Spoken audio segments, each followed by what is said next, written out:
कैसे हैं सभी लोग? सभी बच्चों को गुड इवनिंग, नमस्ते। हरेंद्र, अभिषेक, गुड इवनिंग, नमस्ते।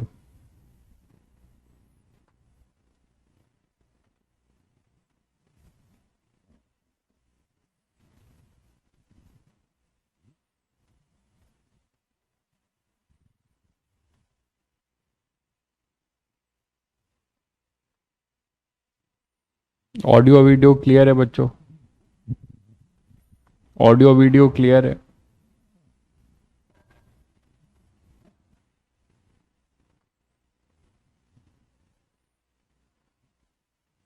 ऑडियो वीडियो क्लियर है क्या? एक बार कंफर्म कर दीजिए। सहजिया, क्रिस, साहिल, सुमित, सभी को गुड इवनिंग, नमस्ते।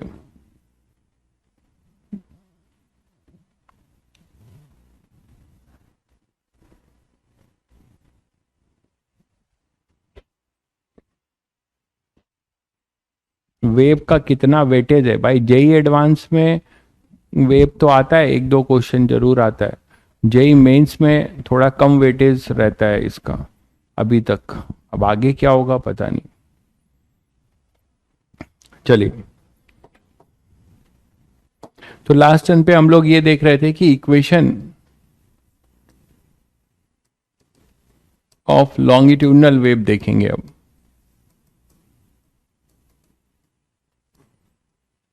है ना? तो इक्वेशन ऑफ लॉन्गिट्यूडनल वेव को, यहां जो डिस्टरबेंस आप क्रिएट करोगे, ध्यान दीजिएगा, यहां जो डिस्टरबेंस आप क्रिएट करेंगे, है ना, वो along the direction of wave propagation होगा लॉन्गिट्यूडनल में। जैसे साउंड वेव है, साउंड वेव में क्या है, जैसे आप बोलते हो तो कोई सुनता है। कैसे सुनता है? आप अपने माउथ से यहाँ के एयर कॉलम को डिस्टर्ब कर रहे हो। यहां से अब जब तुम बोल रहे हो तो यहाँ के माउथ से अपने लिप्स के पास वहां के एयर कॉलम को डिस्टरबेंस क्रिएट कर रहे हो। तो वो डिस्टरबेंस, कॉम्प्रेशन, आपके और लिसनर के बीच में मीडियम क्या है? एयर है। आपके और लिसनर के बीच में जो मीडियम है बच्चों, वो एयर है। तो एयर कॉलम में कोई एयर कॉलम होगा, है ना। कॉलम का मतलब वो जोन जहां पे कॉम्प्रेशन और रेरिफेक्शन जोन होते हुए लिसनर के कानों के पास की जो एयर है वो भी वाइब्रेट करेगी। तो जो आपके लिप्स के पास जो एयर है वो डायरेक्ट चल के लिसनर के कानों पे नहीं गई, वो तो यहीं पर ऐसे ऐसे क्या कर रही है? ऑसिलेट कर रही है। तो किसी कॉलम के, जैसे ये कॉलम है, ये अभी नॉर्मल लेंथ पे है, ठीक है। आपने इसको कॉम्प्रेस कर दिया, ध्यान से समझिएगा। ये लेंथ है, नेचुरल लेंथ अभी मॉलिक्यूल्स का। आपने इसको कॉम्प्रेस कर दिया तो ये ऐसे हो गया। अब आपने इसको कॉम्प्रेस कर दिया, मतलब पार्टिकल अभी अपने मीन पोजीशन से नेगेटिव एक्सट्रीम पे आ गए, ठीक है। अब ये वाला जो कॉलम है, जो पहले इतना था, अब वो इतना हो गया, कॉम्प्रेस हो गया। मतलब सेपरेशन बिटवीन द मॉलिक्यूल्स या मीडियम पार्टिकल कम हो गया, लेकिन प्रेशर बढ़ गया, है ना। पहले जो ये यहां पे था तो पी प्रेशर था, आपने इसको कॉम्प्रेस कर दिया तो पी प्लस डेल्टा पी का प्रेशर हो गया। तो यहां पर ये जो डेल्टा पी एक्सेस आया है, that particular delta P will apply a force, जिससे कि ये जो कॉलम है फिर से मॉलिक्यूल्स अपने मीन पे जाएंगे और इधर फिर पॉजिटिव एक्सट्रीम पे जाएंगे। तो एक बार यहां से नेगेटिव एक्सट्रीम पे आना, फिर मीन पे आना, फिर पॉजिटिव एक्सट्रीम पे आ जाना, ठीक है। तो ये रेरिफेक्शन जोन हुआ। अब यहां जब रेरिफेक्शन जोन हो जाएगा तो इसके बगल में यहां पर कॉम्प्रेशन जोन हो जाएगा, ठीक है। तो रेरिफेक्शन कॉम्प्रेशन, रेरिफेक्शन कॉम्प्रेशन, तो रेरिफेक्शन कॉम्प्रेशन जोन जो है ऑसिलेट करेंगे। और यहां पर मीडियम पार्टिकल को ऑसिलेट करने के लिए रीस्टोरिंग फोर्स कौन प्रोड्यूस करेगा? एक्सेस प्रेशर, ठीक है। Excess pressure will produce restoring force, ठीक है। तो इसी बात को हम लिखेंगे। तो यहां पर हम जो लिख सकते हैं लॉन्गिट्यूडनल वेव को प्रेशर के ऑसिलेशन के फॉर्म में भी लिख सकते हैं और पार्टिकल के ऑसिलेशन के फॉर्म में भी लिख सकते हैं, ठीक है। इस चीज को समझाने के लिए थोड़ा सा और मैं एक प्रैक्टिकल एग्जांपल लेता हूं। मान लो हमारे पास ये पिस्टन है, सिलेंडर पिस्टन सिस्टम का। तो मान लो हमारे पास ये पिस्टन है, और आपने क्या किया है, इस पिस्टन को ऑसिलेट कर रहे हो। ठीक है, इस पिस्टन को आप क्या कर रहे हो, ऑसिलेट कर रहे हो। ये सिलेंडर पिस्टन सिस्टम है, इसमें गैस मॉलिक्यूल है, इसमें गैस मॉलिक्यूल है या एयर मॉलिक्यूल है ऐसे। ठीक है, इसमें एयर मॉलिक्यूल है। अब आपने क्या किया, इस पिस्टन को पकड़ के और सिंपल हार्मोनिक मोशन कर रहे हो, है ना। तो आपको जो यहां पे लॉन्गिट्यूडनल वेव मिलेगी वो भी साइनोसॉइडल मिलेगी। जब आप पीरियोडिक करेंगे, है ना, एसएचएम कराएंगे इस पिस्टन का, तो आपको यहां पे जो डिस्टरबेंस मिलेगा वो भी सिंपल हार्मोनिक मिलेगा, मतलब साइन या कॉस का टर्म मिलेगा। ठीक है, तो हम वही करेंगे। तो हम अब कर क्या रहे हैं कि यहां से मान लो पिस्टन को कॉम्प्रेस कर दिया, तो पिस्टन को अगर हमने कॉम्प्रेस कर दिया, देखो पिस्टन को अगर हमने कॉम्प्रेस कर दिया थोड़ा सा, तो पिस्टन अपना कॉम्प्रेस हो जाएगा।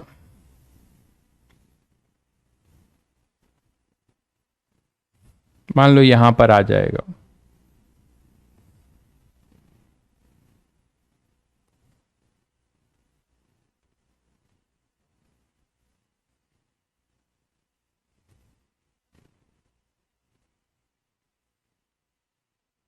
पिस्टन को थोड़ा कॉम्प्रेस कर दिया, तो पिस्टन को जो कॉम्प्रेस करोगे तो यहां पे कोई अगर आप एयर कॉलम पकड़ते हो, यहां पे कोई अगर एयर कॉलम इसके साथ पकड़ते हो, ये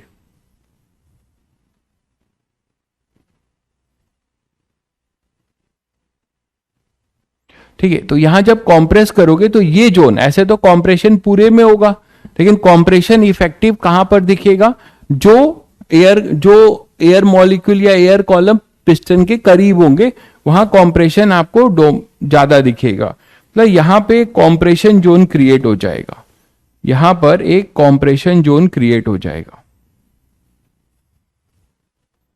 ठीक है, तो यहां पर अपने पास मॉलिक्यूल जो है काफी क्लोज हो जाएंगे।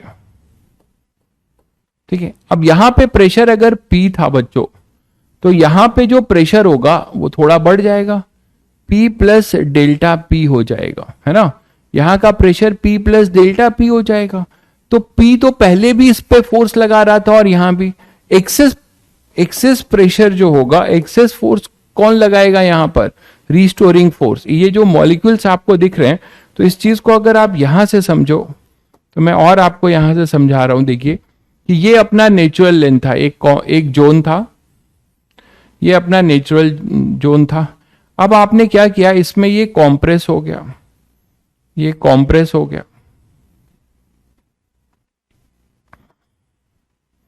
ठीक है, कॉम्प्रेस होने के बाद यहां पे प्रेशर जो आ जाएगा,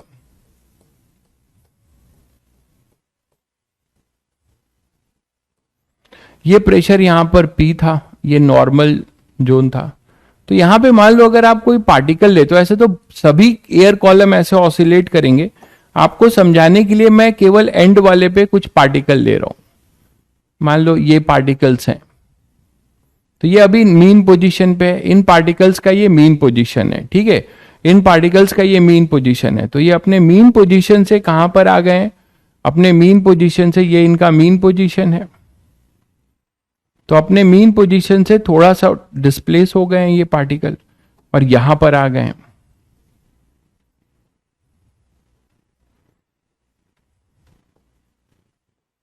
ठीक है, और ये जो प्रेशर था P, यहां पे मैंने कहा कि यहां प्रेशर हो गया P प्लस डेल्टा P। तो अब ये एक्सेस प्रेशर के वजह से ये रीस्टोरिंग फोर्स लगेगा इन पार्टिकल्स पे, है ना। इन पार्टिकल्स पे क्या लगेगा, रीस्टोरिंग फोर्स, और ये अपने mean position, negative extreme position से फिर से लौटेंगे। ऐसा सभी के साथ होगा, आपको समझाने के लिए मैं बस एंड वाले को ले रहा हूं।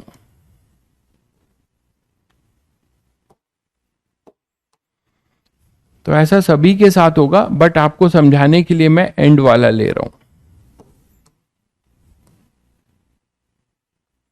ठीक है, तो ये मीन पोजीशन था इनका।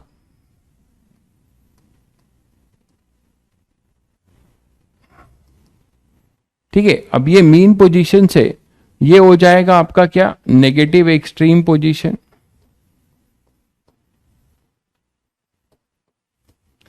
तो इनको फिर से मीन पोजीशन पे कौन लाएगा, फिर से ये रिस्टोर होंगे और ये यहां पर आके फिर से क्या हो जाएंगे, कॉम्प्रेस हो जाएंगे इस तरफ।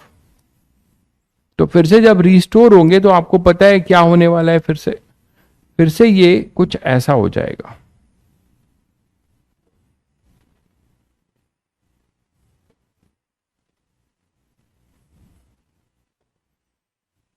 है ना, अपने मीन पोजीशन से पॉजिटिव एक्सट्रीम पोजीशन की तरफ चले जाएंगे, मीन पोजीशन से अपने पॉजिटिव एक्सट्रीम पोजीशन पे चले जाएंगे। तो यहां पे जो है रेरिफेक्शन जोन क्रिएट हो जाएगा, पार्टिकल्स बहुत दूर दूर हो जाएंगे। ठीक है, ये हुआ अपना पॉजिटिव एक्सट्रीम।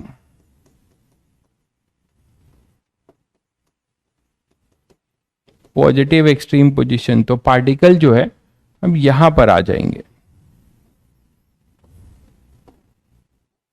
ना। तो इस तरीके से इसका यहां पे ऐसे कॉम्प्रेस होना, फिर मीन पोजीशन पे आके फिर एक्सट्रीम पे जाना। ठीक है, तो ये जो है यहां से कॉम्प्रेस हुआ, फिर से मीन पर आया, फिर अपने नेगेटिव पॉजिटिव एक्सट्रीम पे, तो ये रेरिफैक्ट हो गया।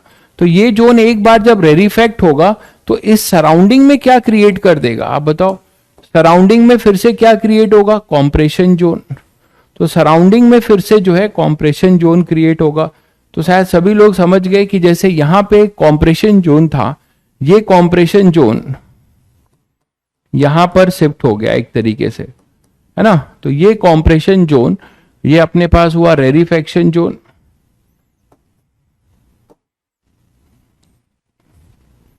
चलिए पहले यहां तो यही समझिए कि रेरिफेक्शन कौन है, कॉम्प्रेशन कौन है।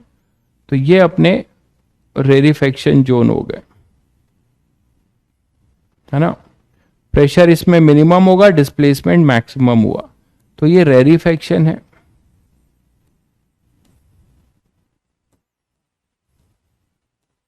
और ये अपना जो है ये कॉम्प्रेशन जोन है।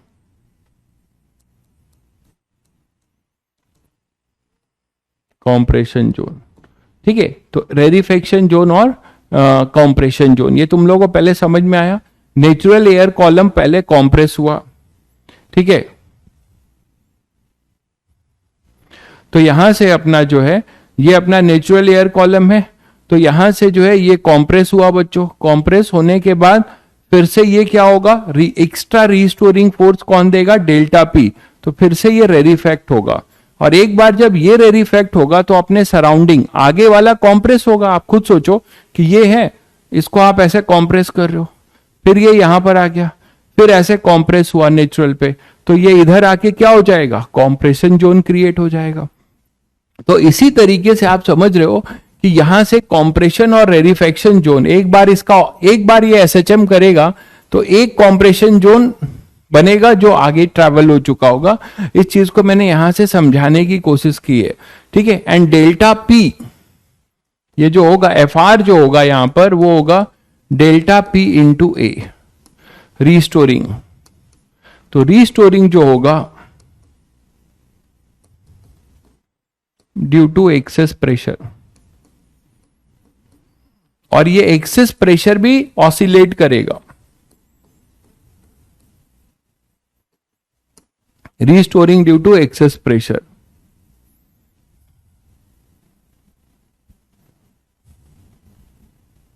ठीक है बच्चों, तो अब यहां से बच्चों अपने पास क्या होगा, डेल्टा पी अपॉन में ए, तो ये रीस्टोरिंग एक्सेस प्रेशर होगा। तो सभी को शायद क्लियर हुआ कि कैसे कॉम्प्रेशन और रेरिफेक्शन जोन बन रहा है। तो उसके बाद जब ये फिर से अपने मीन से एक्सट्रीम पे आएगा तो एक हमारे पास क्या हुआ, ये जो कॉम्प्रेशन जोन है ये कहीं आपको इधर नजर आएगा। ये कॉम्प्रेशन जोन जो है,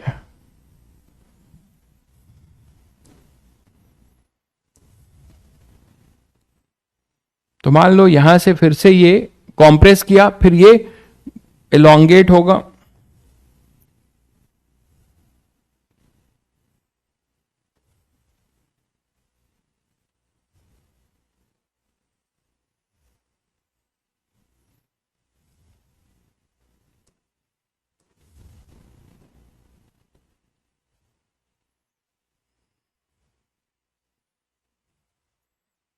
ठीक है। तो ये अपना नॉर्मल पोजीशन, ये पॉजिटिव एक्सट्रीम या नेगेटिव एक्सट्रीम। तो यहां से आपको दिखेगा कि जो कॉम्प्रेशन जोन है वो कहीं पे आपका एक जगह पे यहां पे बन चुका है।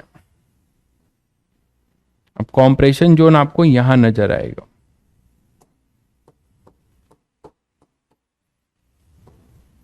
तो this is your compression zone, है ना। तो कॉम्प्रेशन, ये मीन पोजीशन था, एक बार कॉम्प्रेस किया फिर ये इधर गया, तो ये कॉम्प्रेशन जोन आपको यहां नजर आएगा। तो आपको ये दिख रहा होगा कि t इक्वल टू 0 में जैसे ये आपको इसको t इक्वल टू 0 मान रहे हो, तो एक कॉम्प्रेशन जोन से जो दूसरा कॉम्प्रेशन जोन बनेगा वो ट्रैवल हुआ होगा किससे, इसकी वेव स्पीड से, ठीक है, वेव स्पीड से ये ट्रैवल हुआ होगा। और तो इस तरीके से आपको दिखेगा कि कॉम्प्रेशन जोन आगे बढ़ रहा है। और कॉम्प्रेशन ही नहीं, ठीक है, रेरिफेक्शन जोन भी, कॉम्प्रेशन और रेरिफेक्शन जोन दोनों की बात हो रही है कि कॉम्प्रेशन और रेरिफेक्शन जोन दोनों जो है अपना आगे बढ़ रहा है। भाई कुछ लोगों के वजह से लगता है क्लास बीच में ही बंद करना पड़ेगा। सौबिक, ये गाली गलौज मत करो भाई, ठीक है। आपको जो है मुझे गाली देना है, नंबर दे देता हूं, आप मुझे पर्सनली गाली दे दीजिए, ठीक है। ऐसे मैंने आपका कुछ बिगाड़ा नहीं है, बट बच्चों का जो है, बाकी बच्चों का बुरा मत करिए, क्योंकि फिर इस तरीके के गाली गलौज देखकर मैं पढ़ा नहीं पाऊंगा। क्लास में बंद करूंगा, मुझे जो है रिकॉर्डेड लेक्चर जो है ऐप पे डाल देने होंगे। क्लास आज ही जो है खत्म करना पड़ेगा, क्योंकि मैं यहाँ पे गाली खाने के लिए नहीं आया हूं, ठीक है भाई। सौबिक, आपको पता नहीं गाली देने का क्या मतलब अधिकार है, और मैंने आपका क्या बिगाड़ा है, आप बता दीजिए क्यों गाली दे रहे हैं आप मुझे। 3387 सौबिक,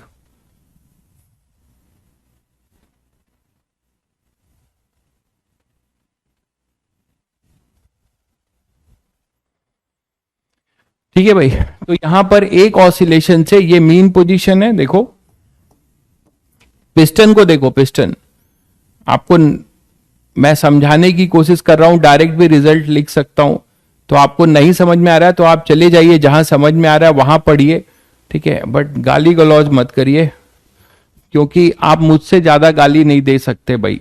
मैं जिस इंस्टीट्यूट से आया हूं वो इंस्टीट्यूट जो है हमें सब कुछ सिखाता है, बट मैं आपसे बहुत बड़े लेवल पे हूं, तो मैं ये सब, आप बच्चे हो तो मैं आपको समझा ही सकता हूं, ठीक है। तो यहां पे अपने पास क्या हो जाएगा, देखो ये पिस्टन का मीन पोजीशन है, ये पिस्टन का मीन पोजीशन है बच्चों, और इसको आप कॉम्प्रेस कर रहे हो तो पिस्टन का ये मीन है, ये पिस्टन का पॉजिटिव एक्सट्रीम है और पिस्टन का ये नेगेटिव एक्सट्रीम है, ठीक है। तो ये नेगेटिव एक्सट्रीम है,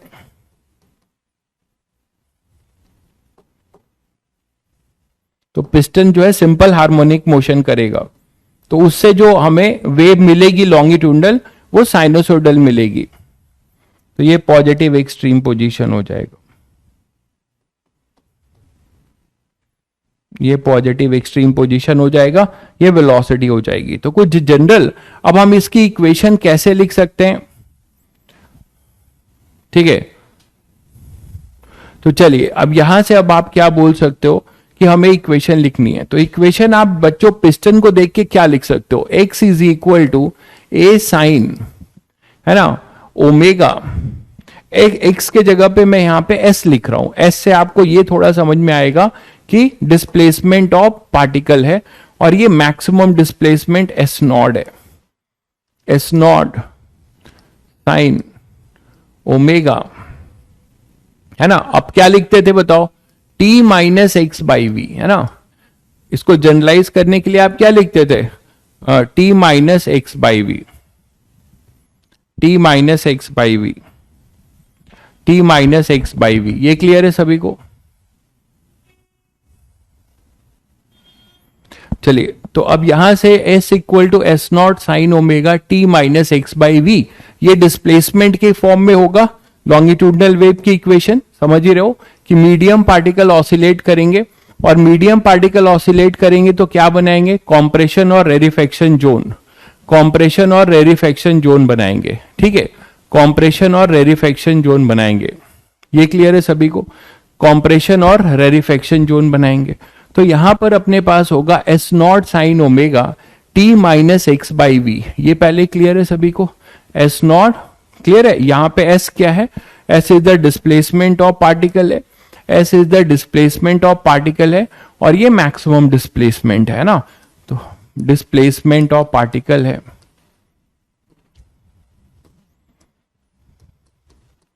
ये डिस्प्लेसमेंट ऑफ पार्टिकल है और ये अपना मैक्सिमम डिस्प्लेसमेंट है, मैक्सिमम डिस्प्लेसमेंट, मैक्सिमम डिस्प्लेसमेंट। ठीक है, तो अब यहां से जो है, यहां से जो है बच्चों आप इसको प्रेशर, मैंने कहा था आप एक्सेस प्रेशर, एक्सेस प्रेशर भी तो ऑसिलेट होगा, प्रेशर नहीं एक्सेस प्रेशर। तो एक्सेस प्रेशर के फॉर्म में आप जब इक्वेशन लिखोगे बच्चों तो आपको ये लिखना पड़ेगा in terms of excess pressure delta p, excess pressure उसका ऑसिलेशन होगा तो उसका मैक्सिमम वैल्यू भी होगा डेल्टा पी नॉट, और sine omega t minus x by v और प्लस पाई भी होगा। ये कोई मुझे बताएगा कि मैंने पाई क्यों लिखा है, सॉरी पाई बाई 2 होगा, मैंने ये क्यों लिखा है इन terms of excess pressure. In terms of excess pressure अगर मैं लिखूं तो ये आएगा, ऐसा मैंने पाई बाई 2 क्यों लिखा है, मैंने पाई बाई 2 क्यों लिखा है, कोई ये बताएगा क्या? पाई बाई 2 जल्दी से कमेंट करके बताइए, पाई बाई 2 मैंने क्यों लिखा है, पाई बाई 2 मैंने क्यों लिखा है? डेल्टा पी ये है अपना एक्सेस प्रेशर और ये है एक्सेस प्रेशर का एम्पलीट्यूड, ये है एक्सेस प्रेशर और ये है एक्सेस प्रेशर एम्पलीट्यूड। तो excess pressure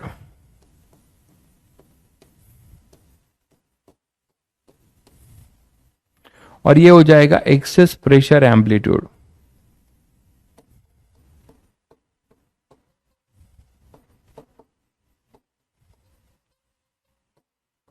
excess pressure amplitude. ठीक है, तो क्यों लिखा है बता सकते हैं कोई बच्चा? परपेंडिकुलर होगा इसलिए? नहीं भाई, क्या परपेंडिकुलर होगा, कुछ परपेंडिकुलर नहीं है, इनिशियल फेज कांस्टेंट है। इन terms of excess pressure, excess pressure के टर्म्स में और डिस्प्लेसमेंट के टर्म्स में दोनों में पाई बाई 2 का फेज डिफरेंस है, पाई बाई 2 का फेज डिफरेंस है। इसलिए है क्योंकि मैंने कहा था कि जहां पर प्रेशर मैक्सिमम होगा एक्सेस प्रेशर, वहां पे डिस्प्लेसमेंट मिनिमम होगा। देखिए यहां पे कॉम्प्रेशन जोन है, तो कॉम्प्रेशन जोन में डिस्प्लेसमेंट मिनिमम होगा, कॉम्प्रेशन जोन में क्या होगा, पार्टिकल्स क्लोजली स्पेस्ड होंगे, है ना, और एक्सेस प्रेशर मैक्सिमम होगा। अगर रेडिफेक्शन होगा तो एक्सेस प्रेशर मिनिमम होगा और डिस्प्लेसमेंट मैक्सिमम होगा, है ना। तो जहां पे अगर आप डिस्प्लेसमेंट का मैक्सिमा मिल रहा है वहां प्रेशर का मिनिमा मिल रहा है, तो कॉस और साइन एक कॉस के टर्म्स में होगा तो दूसरा अपना साइन के टर्म्स में होगा। ये सभी को क्लियर हो गया भाई?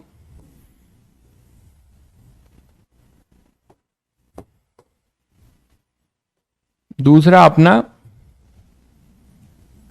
ठीक है। तो यहां पे आप ये इक्वेशन लिख सकते हो कि अच्छा जनरली, इन जनरल आपको क्वेश्चन में आपको डेल्टा पी जो है पी नजर आएगा और डेल्टा पी नॉट जो है पी नॉट नजर आएगा। जब आप क्वेश्चंस करेंगे तो एक्सेस प्रेशर को डेल्टा नहीं डिफाइन करेंगे, बट वो अंडरस्टूड होगा कि वो एक्सेस प्रेशर है। तो आप इसको लिख सकते थे S is equal to s naught sine omega t minus k x, और इसको लिख सकते थे P, डेल्टा P को P लिखा है, मतलब ये डेल्टा P आपको नजर नहीं आएगा, P के टर्म्स में ही जनरली लोग लिखते हैं। तो P मतलब excess pressure, not normal pressure, extra जो प्रेशर है वो ऑसिलेट कर रहा है, ये एक्स्ट्रा प्रेशर का एम्पलीट्यूड है। और यहां हो जाएगा cos omega t minus k x. तो आप या तो इस फॉर्म में लिखिए या इस फॉर्म में, तो दोनों आप देख रहे हैं कि पाई बाई 2 के फेज डिफरेंस में है। इन टर्म्स ऑफ एक्सेस प्रेशर ये है अपना लॉन्गिट्यूडनल वेव,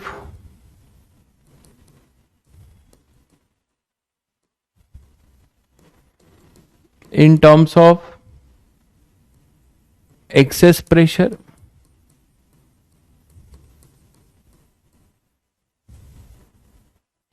और ये है लॉन्गिट्यूडनल, ये है अपना longitudinal wave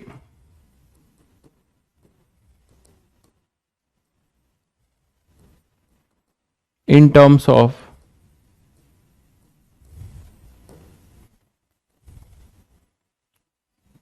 displacement of particle.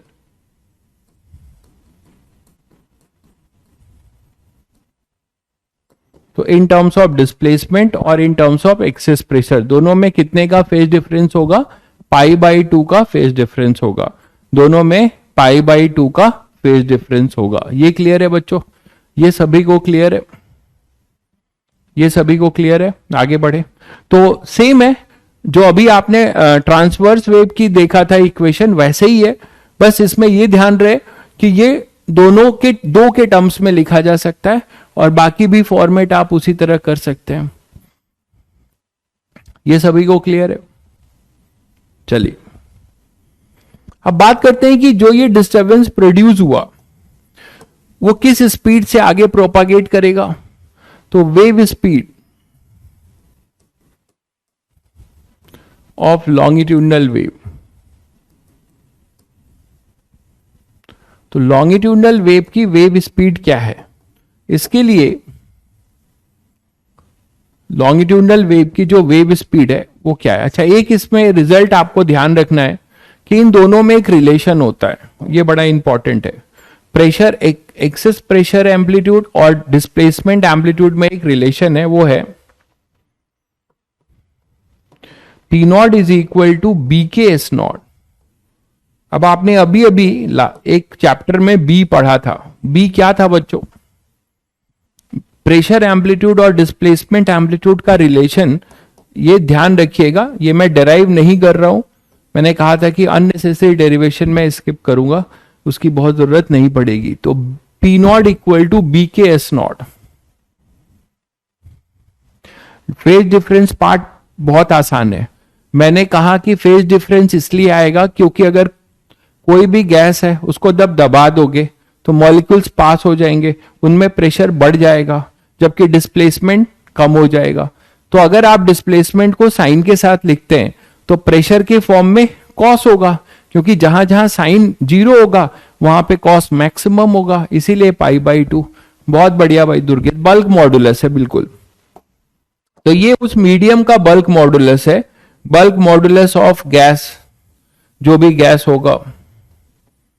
तो bulk modulus of the medium, ये मीडियम का बल्क मॉडुलस है।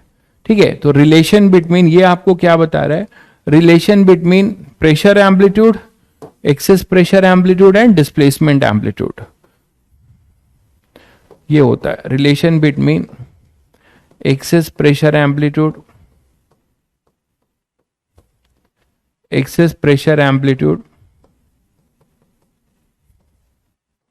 And displacement amplitude.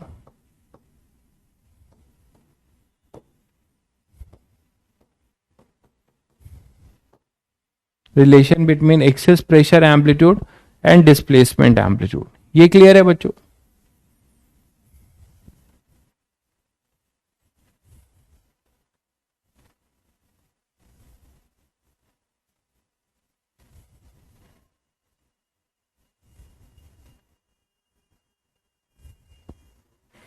ये क्लियर है?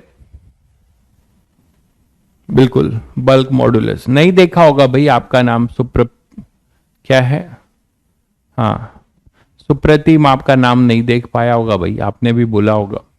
तो यहां पर अपने पास P naught equal to B के एस नॉट, ये भी ध्यान रखिएगा। तो इस तरीके से आप इक्वेशन लिख सकते हैं। अब मेरा कहना है कि जो स्पीड होगी, है ना, लॉन्गिट्यूडनल वेव, मतलब जो डिस्टरबेंस आपने मीडियम में क्रिएट किया वो किस स्पीड से जो है आगे प्रोपागेट करेगा, वो लॉन्गिट्यूडनल वेव की वेव स्पीड कहलाएगी। तो बच्चों ये जो वेव स्पीड है वो बोला जाता है √b/ρ। तो this is the formula for longitudinal wave in any medium, longitudinal wave in any medium. Basically ये b है, तो b जो है मतलब ये फ्लूइड में है ना। Speed of longitudinal wave in gas और लिक्विड, दोनों में से कोई भी हो सकता है। तो speed of longitudinal wave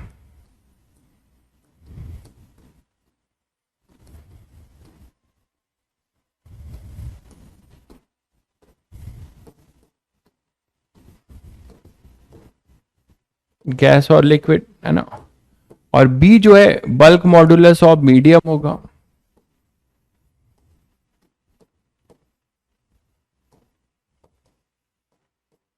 bulk modulus of medium है, और रो जो है डेंसिटी ऑफ मीडियम है। जिस गैस में या जिस एयर में जहां पे भी आपने कॉम्प्रेशन और रेरिफेक्शन जोन क्रिएट किया होगा उसके लिए है। ठीक है बच्चों, अगर यही अब अगर आप सॉलिड की बात करें तो बी के जगह वाई हो जाएगा, मतलब फॉर्मूला इन सॉलिड, तो V is equal to under root y by rho, ये लिख सकते हो। This is the formula for longitudinal wave in rod या कोई सॉलिड बॉडी, जिसमें y जो है यंग्स मॉडुलस है जो सॉलिड बॉडी के लिए आता है, ये सबको पता है। तो ये है स्पीड ऑफ लॉन्गिट्यूडनल वेव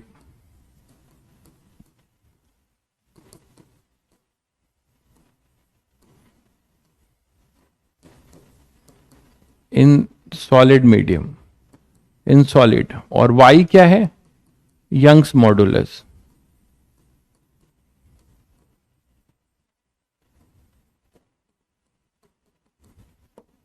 ठीक है, y अपना यंग्स मॉडुलस है, और रो जो है डेंसिटी है, जैसे रॉड हो सकता है।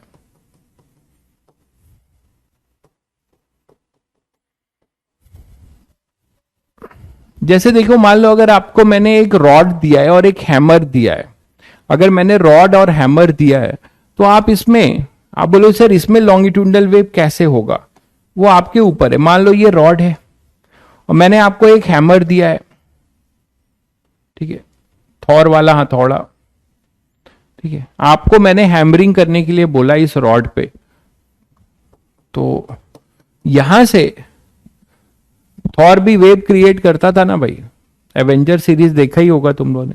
तो थॉर का जब हथौड़ा गिरता है तो चारों तरफ से जो है वेव्स जनरेट होती है, वही वाली चीज है। यहां पे हैमरिंग करोगे, यहां पे हैमरिंग अगर ऐसे सीधे करोगे तो आपको कॉम्प्रेशन और रेरिफेक्शन जोन मिलेगा, है ना। एक बार हैमरिंग करोगे तो ये कॉम्प्रेशन जोन और रेरिफेक्शन जोन,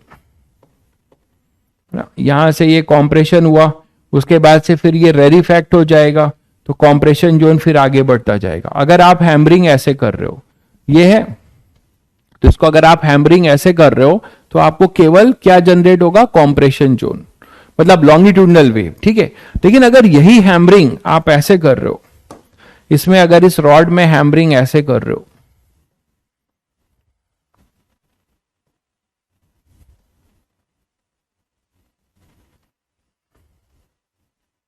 ठीक है, इसको एज पे मार के कर रहे हो, ये है, ये अपने पास ऐसे है, और इसको आप ऐसे मार रहे हो, ऐसे साइड से इसके एज पे ऐसे मार रहे हो, तो इसमें दोनों चीजें क्रिएट होगी। तो ऐसे में आप जो है यहां पे ट्रांसवर्स और लॉन्गिट्यूडनल दोनों हो रहा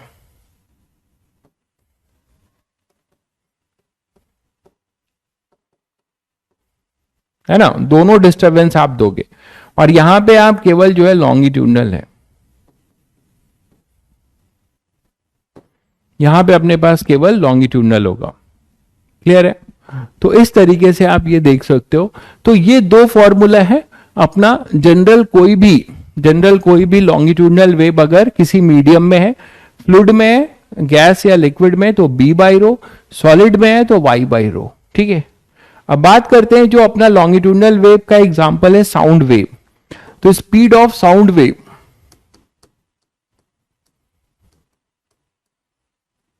तो साउंड वेव की बात करें तो इसमें दो थ्योरी प्रपोज हुई बच्चों, स्पीड ऑफ साउंड वेव के लिए, जो कि एक लॉन्गिट्यूडनल वेव है। साउंड वेव अपना एक लॉन्गिट्यूडनल वेव है, तो स्पीड ऑफ साउंड वेव के लिए दो थ्योरी प्रपोज हुई। पहला न्यूटन ने बोला, अकॉर्डिंग टू न्यूटन,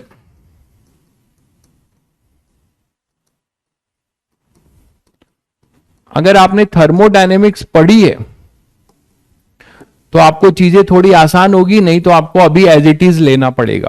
ठीक है, अगर आपने थर्मोडायनेमिक्स पढ़ा है तो आपको थोड़ी चीजें आसान होगी, नहीं तो आपको इसको एज इट इज लेना होगा। थर्मोडायनेमिक्स में ये चीज क्लियर हो जाएगी फिर से। तो अकॉर्डिंग टू न्यूटन, न्यूटन ने ये बोला बच्चों, कि जो अपना कॉम्प्रेशन और रेरिफेक्शन फिनोमिना है वो आइसोथर्मल प्रोसेस है, ऐसा न्यूटन ने बोला। न्यूटन ने बोला कि जो, ठीक है, न्यूटन, ये तो प्रोसेस तो पढ़ा है तुम लोगों ने, प्रोसेस तो पढ़ा होगा, एडियाबैटिक, आइसोथर्मल। पहले ये बताओ, ये दोनों प्रोसेस तो जानते हो। एडियाबैटिक का मतलब डेल्टा क्यू 0, आइसोथर्मल का मतलब कांस्टेंट, कांस्टेंट जो है टेम्परेचर, ठीक है। तो ये थोड़ा बहुत तो प्रोसेस तो पढ़ा होगा, स्कूल में भी पढ़ा होगा, इतना तो सुना होगा कि एडियाबैटिक होता है जहां पे डेल्टा क्यू 0 है, आइसोथर्मल होता है जहां पे टेम्परेचर कांस्टेंट है, ठीक है, सबने सुना है। तो अकॉर्डिंग टू न्यूटन, न्यूटन ने ये बोला कि कॉम्प्रेशन, मतलब साउंड वेव की बात कर रहे हैं, ठीक है, साउंड वेव की बात कर रहे हैं। साउंड वेव का मतलब हुआ कि मैं बोल रहा हूं, आप सुन रहे हैं, या आप बोल रहे हैं, कोई और सुन रहा है। तो यहां पे जो मीडियम है, जो मीडियम है अपना, है ना, वो मीडियम अपना जो है कॉम्प्रेशन रेरिफेक्शन जोन, एयर में साउंड की बात हो रही है, sound speed of sound wave in air की बात हो रही है। तो कॉम्प्रेशन, न्यूटन ने पहले ये थ्योरी प्रपोज की कि compression and rarefaction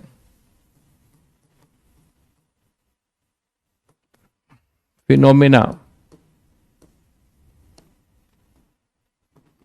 is an isothermal process, isothermal process.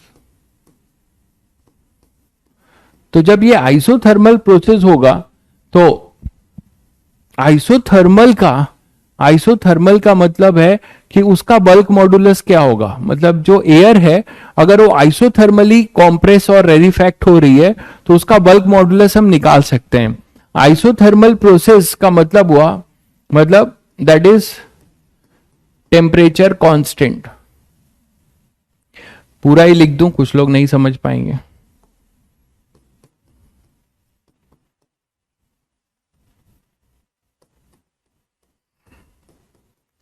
Temperature constant होगा बच्चों, ठीक है। तो कांस्टेंट टेम्परेचर का बल्क मॉडुलस, आइसोथर्मल का बल्क मॉडुलस जो है वो हम थर्मोडायनेमिक्स में पूरा करेंगे भी, फिर भी आप यहां से तो जान ही सकते हो पीवी इक्वल टू एनआरटी है। तो ये अगर कांस्टेंट है पूरा, आइसोथर्मल में ये कांस्टेंट हो जाएगा, ठीक है। तो आप बल्क मॉडुलस का फॉर्मूला क्या लिखते थे, याद करिए, minus dp upon dv by v, यही लिखते थे। तो यहां से आप पहले क्या करो, दोनों साइड डिफरेंशिएट कर दो, आप निकाल भी सकते हो या याद भी रख सकते हो।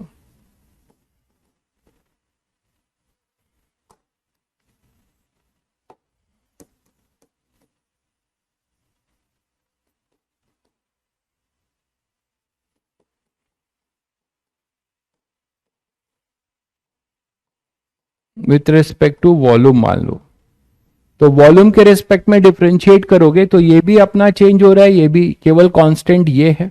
तो यहां पे प्रोडक्ट रूल लगेगा, first function into differentiation of second plus second into differentiation of first equal to ये 0 हो जाएगा, एनआरटी कांस्टेंट है। तो यहां से अब इसको देखो, इस एक्सप्रेशन को अपीयर कराओ, डीवी बाई डीवी 1 हो जाएगा, तो P equal to minus v dp by dv, ठीक है। तो P is equal to minus, इसको ऐसे लिख सकते हो, ऐसे लिख सकते हो, और यही अपना क्या हो जाएगा, बल्क मॉडुलस। यही अपना क्या हो जाएगा बच्चों, bulk modulus b of isothermal process के लिए। तो हमें बी ऑफ आइसोथर्मल मिल गया, मतलब हर प्रोसेस का बी अलग होगा। उसी गैस को आप आइसोथर्मली ले जा रहे हो, आइसोबैरिकली ले जा रहे हो, एडियाबैटिक कर रहे हो, तो उसका बल्क मॉडुलस अलग अलग होगा। तो आप देख रहे हैं किसी भी प्रोसेस का बल्क मॉडुलस आप निकाल सकते हैं बड़ी आसानी से। तो यहां पे बल्क मॉडुलस कितना आया, P आया। इसका मतलब अकॉर्डिंग टू न्यूटन फॉर्मूला क्या बना, V equal to b by rho होता है। तो बी आइसोथर्मल न्यूटन के according b by rho, b अपना हुआ P, तो हो जाएगा P by rho according to Newton, ठीक है। तो अकॉर्डिंग टू न्यूटन हमारे पास आया velocity of sound in air, it is under root P by rho, where P is atmospheric pressure and rho is the density of air। तो उसको जब calculate किया गया, वैल्यू पुट करके कैलकुलेट किया गया और एक्सपेरिमेंटली फाइंड किया गया, तो दोनों मैच नहीं किया। दोनों जो है मैच नहीं किया। मतलब ये बोला गया कि इनका जो है रिजल्ट जो है मैच नहीं किया। न्यूटन है तो न्यूटन भी कभी कभी गलत हो सकते हैं भाई, गलत हो गए तो न्यूटन जो है गलत हो गए, not match with experimental result. तो यहां से ये देखा गया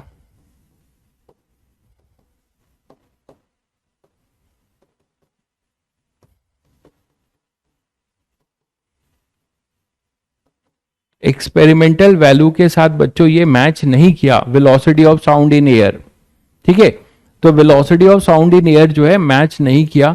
तब क्या किया, तब लैपलास ने इसको करेक्ट किया। आपने लैपलास का नाम नहीं सुना होगा, ये आपके लिए नए हैं, जिसको नाम दिया जाता है लैपलास करेक्शन। इन्होंने न्यूटन के फॉर्मूले को करेक्ट किया वेलोसिटी ऑफ साउंड में, तो लैपलास करेक्शन। ठीक है, इन्होंने बोला कि नहीं भाई न्यूटन, ये जो कॉम्प्रेशन और रेरिफेक्शन फिनोमिना है ये आइसोथर्मल प्रोसेस नहीं है। मतलब ये कॉम्प्रेस रेरिफेक्ट हो रहे होंगे तो टेम्परेचर कांस्टेंट रहेगा पूरे एयर का, ऐसा नहीं है। ठीक है, ये एक एडियाबैटिक प्रोसेस है। इन्होंने बोला कि दिस प्रोसेस इज एडियाबैटिक, ऐसा न्यूटन ने बोला, लैपलास ने बोला कि ये जो है एडियाबैटिक प्रोसेस है। क्यों?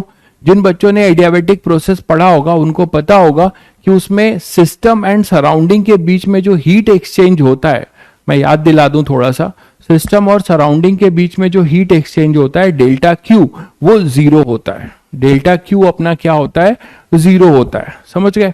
तो जब डेल्टा क्यू जीरो होता है तो हीट जब आएगा ना जाएगा, तो उस केस को एडियाबैटिक प्रोसेस कहते हैं। तो according to Laplace,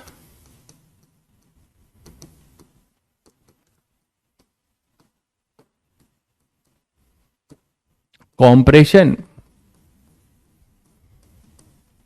and rarefaction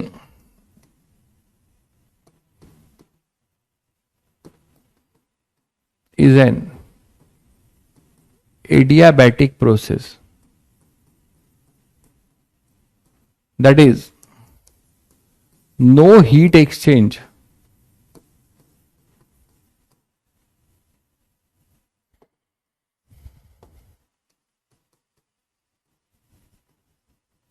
है ना, नो हीट एक्सचेंज। अब पूछोगे आप कि सर ऐसे कैसे हो रहा है, वही तो एयर है, सब एयर में ही है, तो हीट कैसे? मतलब जो जोन कॉम्प्रेस और रेरिफेक्ट हो रहा है वो जोन बाकी एयर के साथ हीट का एक्सचेंज नहीं कर रहा है। सिस्टम और सराउंडिंग तो समझते हो आप लोग, तो जहां कॉम्प्रेशन और रेरिफेक्शन जोन एयर में ही हो रहा है तो वो सिस्टम माना जाएगा। Other than that particular compression and rarefaction zone, बाकी जो सराउंडिंग है that will be your surrounding. तो उनके बीच में हीट एक्सचेंज नहीं है। उसका रीजन ये है कि ये इतना फास्ट होता है, कॉम्प्रेशन और रेरिफेक्शन फिनोमिना इतना फास्ट होता है कि there is no heat exchange with the surrounding medium. ठीक है, बहुत फास्ट होता है, ये लॉजिक है। That is no heat exchange between system and surrounding.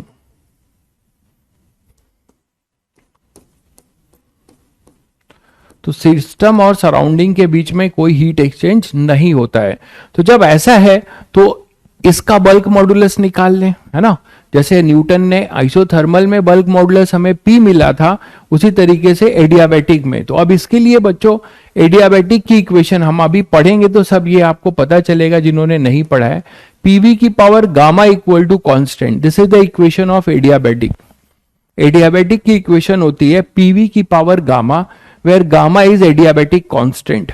ठीक है, तो पीवी की power gamma equal to constant. इसमें आप फिर से बल्क मॉडुलस निकालें तो इसको फिर से डिफरेंशिएट कर सकते हो उसी तरीके से।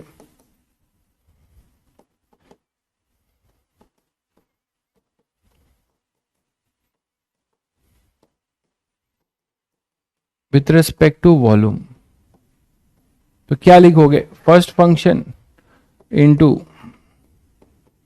Second function. ये डायरेक्ट कर दिया, कुछ लोग नहीं समझ पाएंगे, पूरा कर दो, plus second function into differentiation of first function equal to 0। ये कांस्टेंट है। अब इसका आप क्या लिखोगे, गामा v की power gamma -1 is equal to minus V की power gamma, dp by dv, ये आ जाएगा। तो अब यहां से देखो क्या आ रहा है, आप यहां से गामा पी को इधर ले आओ और इसको लिख सकते हो v की पावर माइनस v की पावर गामा अपॉन v की power gamma minus 1 dp by dv। ठीक है, तो gamma p is equal to, यहां से आ जाएगा अपने पास, ये ऊपर ले जाओगे तो कैंसिल हो जाएगा, एक v बच जाएगा है ना, और वो v ऊपर बचेगा, उसको नीचे लिख सकते हो minus v dp by dv, ये बचेगा। v की पावर गामा माइनस 1 एक कैंसिल हो जाएगा, तो यहां से gamma p equal to minus dp upon dv by v। ये चीज हम थर्मो में जनरल भी करेंगे, तो ये देखो ये बल्क मॉडुलस आ गया, तो this is your bulk modulus of adiabatic, ये कहलाएगा बी एडियाबैटिक।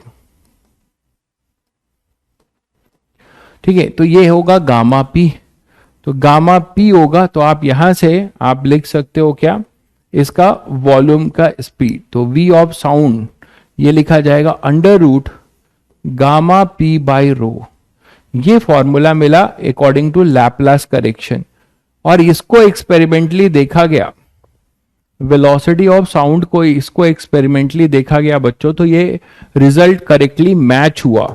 मतलब एक फैक्टर गामा, गामा एयर जो है 1.4 होता है, तो हम गामा एयर की वैल्यू पुट कर दी गई, मतलब पी बाई रो से मल्टीप्लाई किया गया गामा एयर को, तो हमें एक्सपेरिमेंटल रिजल्ट जो है करेक्ट मिला इस रिजल्ट के साथ। ठीक है, तो यही हमारा करेक्ट फॉर्मूला है, तो this is the correct result, speed of sound in air.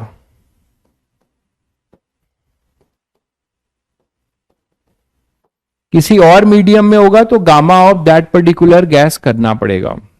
ठीक है, वॉल्यूम कैसे चेंज किया, क्या वॉल्यूम कैसे चेंज किया, मैंने इसको डिफरेंशिएट किया है विथ रिस्पेक्ट टू वॉल्यूम।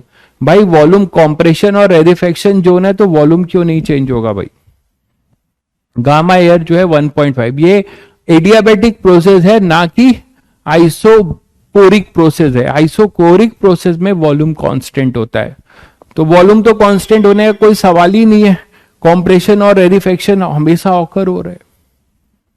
तो speed of sound in air है गामा पी बाई रो, ये फॉर्मूला आपको ध्यान रखना है, ये फॉर्मूला ध्यान रखना है। ठीक है, ये रिजल्ट गलत है, not match with the experimental value, तो ये गलत है, तो ये अपना गलत है। ये रिजल्ट जो है अपना सही है, जो लैपलास ने करेक्ट किया, इसलिए इसका नाम पड़ता है लैपलास करेक्शन, इसीलिए इसका नाम पड़ता है लैपलास करेक्शन। क्लियर है बच्चों, तो ये है अपना Laplace correction gamma p by रो। यहां तक क्लियर है सभी को, यहां तक क्लियर है, देख लीजिए पहले आराम से।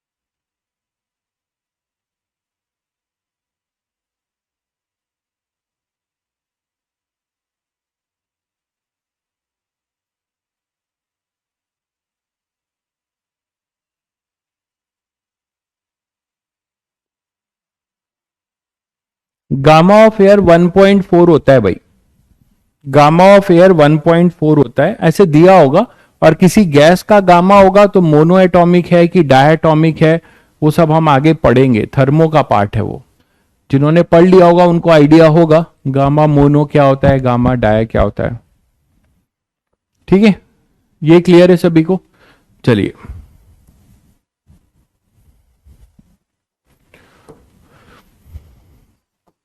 अब बात करते हैं कुछ कि ये जो साउंड है, साउंड के कैरेक्टरिस्टिक की बात करते हैं। ठीक है, तो साउंड को हम का जो कैरेक्टरिस्टिक है, कैरेक्टरिस्टिक मतलब उसकी प्रॉपर्टी,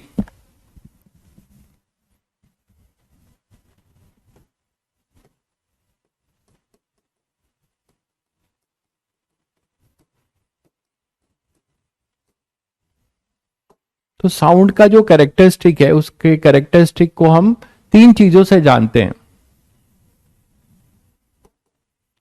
तो कैरेक्टरिस्टिक ऑफ साउंड में तीन चीजें आती हैं, आप लोगों ने सुना होगा। तीन चीजें आती हैं, एक होता है पिच, ये एक होता है अपने पास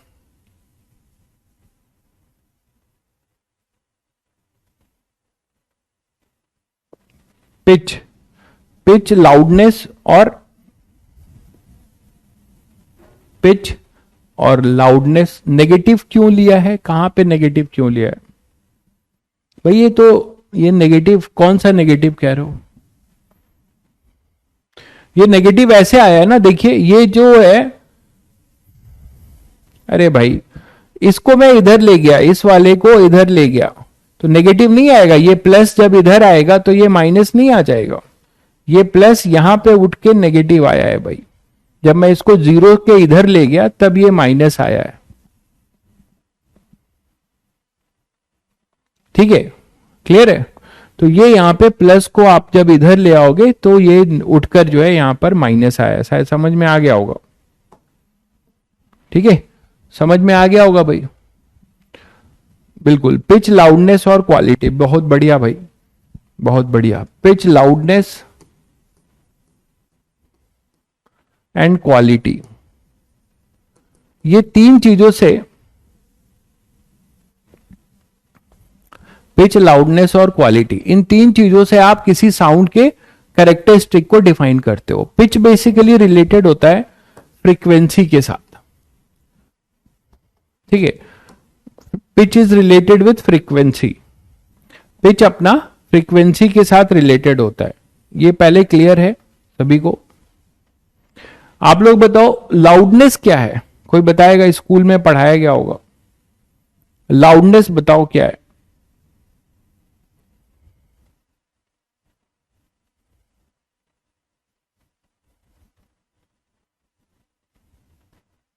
लाउडनेस क्या है भाई?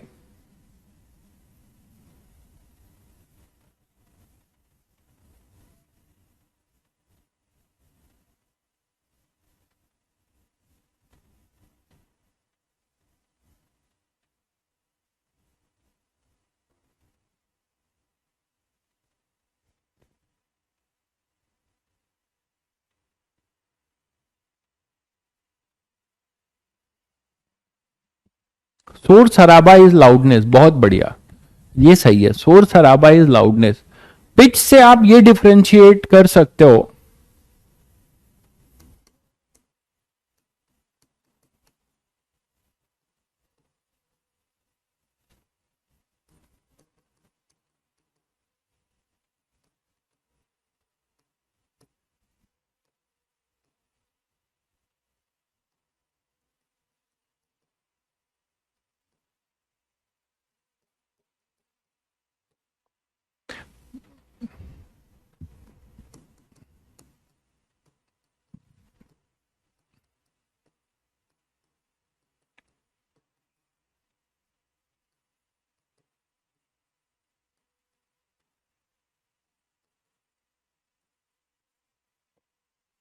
जैसे एक एग्जांपल लो कि pitch is basically related with loudness. Sorry, pitch से हमें क्या फायदा मिलता है? पिच से हमें ये फायदा मिलता है कि पिच हमारा ये बताता है कि हमारा जो आवाज है वो किसका है ना, मेल मेल वॉइस है कि फीमेल वॉइस है। ये चीज आप कैसे अंदाजा लगा सकते हो? वो पिच से पता चलता है। जितना ज्यादा पिच हाई होगा उसकी क्वालिटी उतनी ज्यादा अच्छी होगी। मतलब हाई पिच होगा, इसका मतलब ये हुआ कि वो मधुर आवाज है। अब जैसे बुफेलो की आवाज है, तो भैंस की आवाज आप पता करते हो, आपके कानों में आता है तो पता चल जाता है भैंस की आवाज है। ठीक है, और एक कोई मधुर वाणी की आती है, किसी फीमेल वॉइस आता है तो आपको लगता है तो मधुर बाड़ी है। अपनी बाड़ी तो सभी को अच्छी लगती नहीं है, क्यों भाई? तो यहां पर ये बता सकते हो कि by pitch we can differentiate between different voices, that is whether the voice is of male और फीमेल और समवन एल्स, है ना? ये आप बता सकते हो। और हायर द पिच,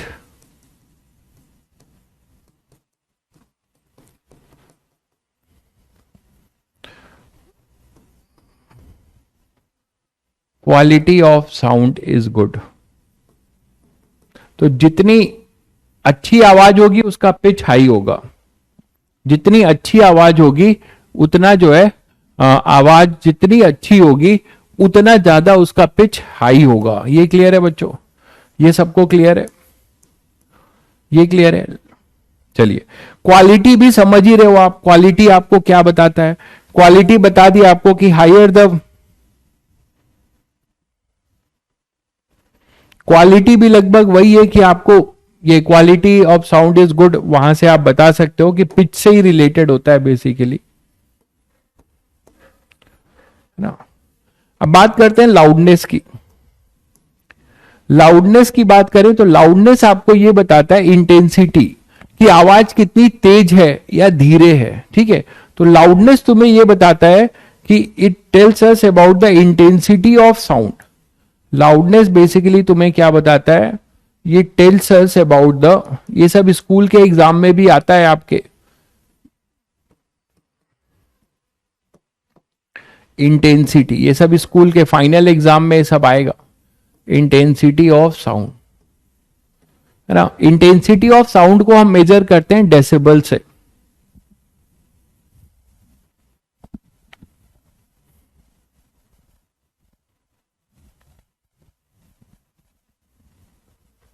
अरे भाई अनुज, आप गलत कंफ्यूज हो गए। फीमेल की वॉइस की पिच लो नहीं होती, उनकी पिच लो नहीं होती, उनकी लाउड, उनकी इंटेंसिटी लो हो सकती है, पिच लो नहीं होती। पिच मतलब क्वालिटी से रिलेटेड है, मैंने अभी बताया। जितना ज्यादा आवाज सुनने में आपको जितना ज्यादा अच्छी लगेगी उसकी उतनी हाई पिच होगी, उसकी पिच हाई। आप सोच रहे हो कि कोई चिल्ला के भारी आवाज है, आप ये सोच रहे हो ना कि भारी आवाज तो सर मेल की होती है, तो आप वो जो है उसका पिच कम होगा। आप पिच को भारी और हल्के आवाज से मत गेस करिए, वो लाउडनेस या इंटेंसिटी से गेस कर सकते हैं। जितना ज्यादा पिच कम होगा आवाज में भारीपन उतना ज्यादा होगा। समझ गए? उल्टा सोच रहे हो। It tells about intensity of sound, और intensity of sound can be measured by decibel.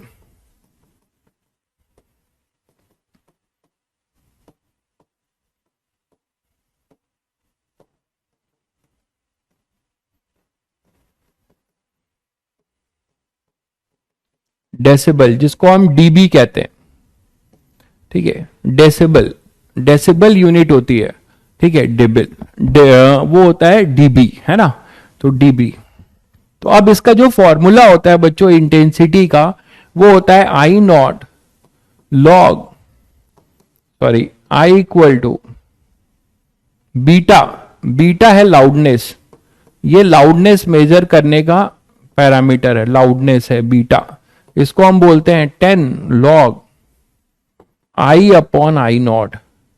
ये फॉर्मूला है लाउडनेस मेजर करने का। This is the formula to measure the loudness. Log base 10 ही है, लॉग लिखा है, एलएन नहीं लिखा है। आई नॉट एक रेफरेंस इंटेंसिटी है, रेफरेंस इंटेंसिटी ऑफ साउंड, जिसकी वैल्यू है 10 की पावर -12, 10 की पावर -12। तो इस फॉर्मूले पे भी जेई मेंस में क्वेश्चन हमेशा ही आया हुआ है, ठीक है। तो 10 की पावर -12 इंटेंसिटी वॉट पर मीटर स्क्वायर होगा, पावर अपॉन एरिया, पावर पर सेकेंड। अभी इंटेंसिटी पे अभी और आएंगे। तो आई नॉट जो होगा 10 की पावर -12, तो इसकी वैल्यू आपको याद रखनी पड़ेगी और ये आपको दिया होगा। अब इस पे क्वेश्चंस कैसे आते हैं वो देखिए। जैसे एक क्वेश्चन पूछा गया है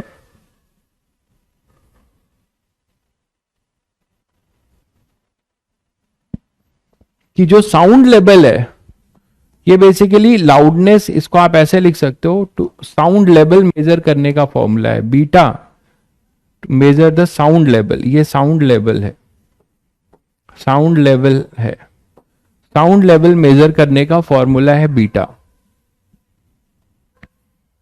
आई नॉट की यूनिट है वॉट पर मीटर स्क्वायर। एक्चुअली इंटेंसिटी जो होती है,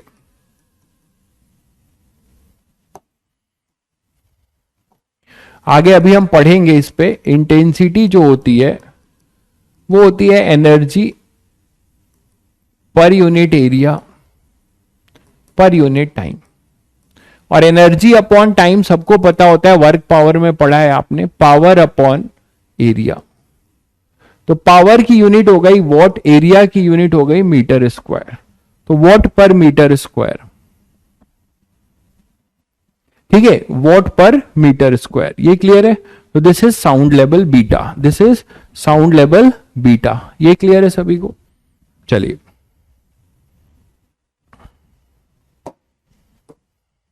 तो नेक्स्ट बात करें बच्चों, इस पे एक क्वेश्चन करते हैं जिससे आप लोग को इस फॉर्मूले पे कैसे क्वेश्चन आते हैं वो पता चलेगा। मान लीजिए बोला जाए, क्वेश्चन है ये, if intensity is increased by 2 decibel, then मान लीजिए इंटेंसिटी को हम इंक्रीज बाई 2 डेसिबल है, by a factor of 2 decibel, ये 20 डेसिबल।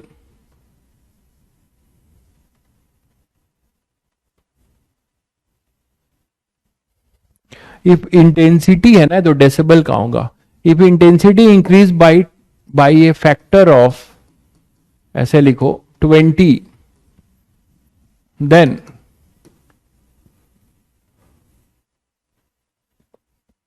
साउंड लेवल कैसे इंक्रीज होगा, तो कितने लेवल से साउंड लेवल डिक्रीज करेगा, then how many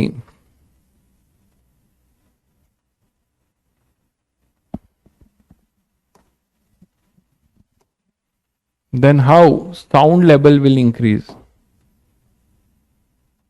then how many times लिखो, how many times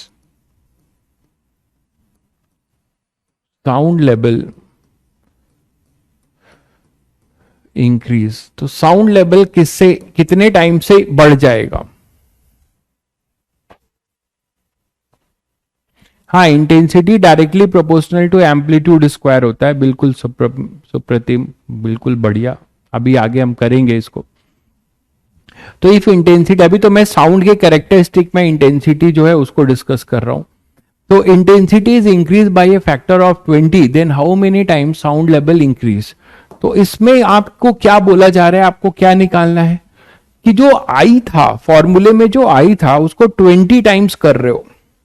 फॉर्मूला यही था ना, beta is equal to 10 log I upon I naught, यही तो था बच्चों। तो ये जो आई है ये कितना हो जा रहा है, 20 आई हो जा रहा है। तो फिर बीटा कितने से बढ़ जाएगा, ये आपसे पूछा गया है। तो बहुत आसान क्वेश्चन है ये, जेईई मेंस में पूछा भी गया है। तो आप यहां पे ऐसे क्वेश्चन को नॉर्मली कर सकते हो कि आई हमारा अगर आई नॉट है, आई अगर आई लेते हो तो इसको 20 टाइम्स बढ़ा रहे हो, मतलब I1 को मैं 20 I1 कर रहा हूं, आई कर रहा हूं, तो बीटा 1 क्या होगा एक तरीके से। तो बीटा 1 को हम क्या लिख सकते हैं बच्चों, 10 लॉग, ये तो रेफरेंस इंटेंसिटी है, आई नॉट हमेशा कांस्टेंट रहेगा, 10 की पावर -12 वॉट पर मीटर स्क्वायर, ये तो हमेशा कांस्टेंट रहेगा। क्लियर है। तो अब आप यहां पे बीटा 1 क्या लिख सकते हो, 10 लॉग आई के जगह पे कितना हो जाएगा, 20 आई अपॉन में I naught, 20 I upon I naught. ठीक है। तो अब यहां से इन दोनों से फैक्टर पूछा है, हाउ मेनी टाइम्स, दोनों को अगर हम सबट्रैक्ट कर दें या डिवाइड करोगे,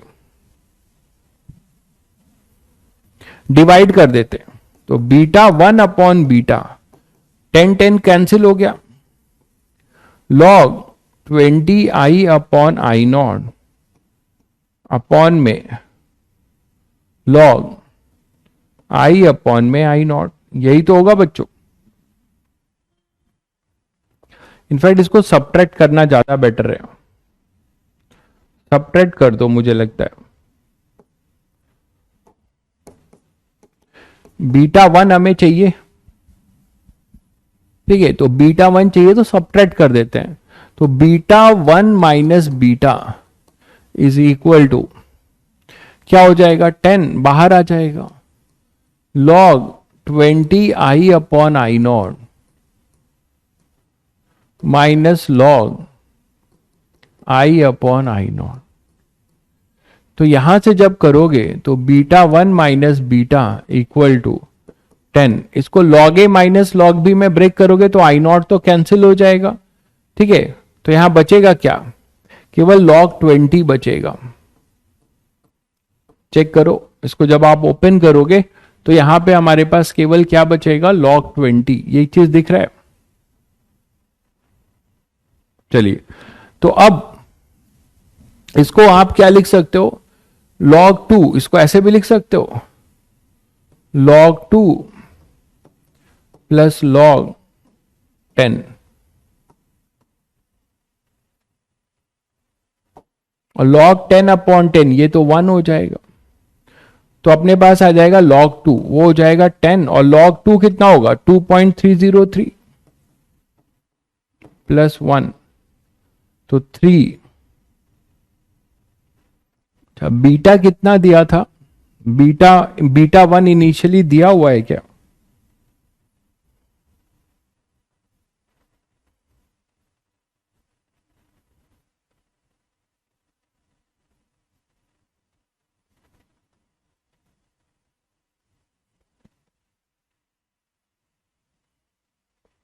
तो increase by a factor of 20, if intensity is increase by a factor of 20, then how many times sound level increase, ये टाइम्स नहीं होगा फिर,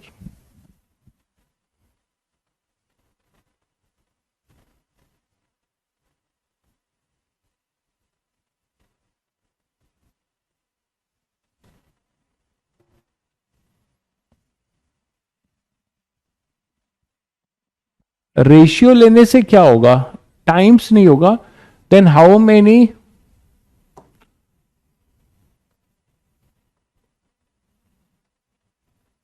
देन हाउ मेनी टाइम्स नहीं होगा भाई, इसको चेंज करो, हाउ मेनी डेसिबल लिखो, ये हाउ मेनी टाइम्स के जगह पे डेसिबल लिखो, then how many decibel sound level will increase, ठीक है। तो कितने डेसिबल से साउंड लेवल इंक्रीज करेगा ये आप बता सकते हो। तो log 2 जो है 2.303 होगा, तो ये 3.303 होगा, है ना। तो 10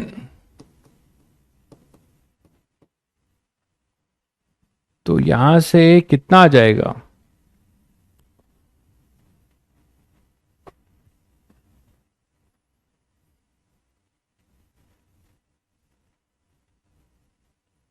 देखना जरा ये सही है,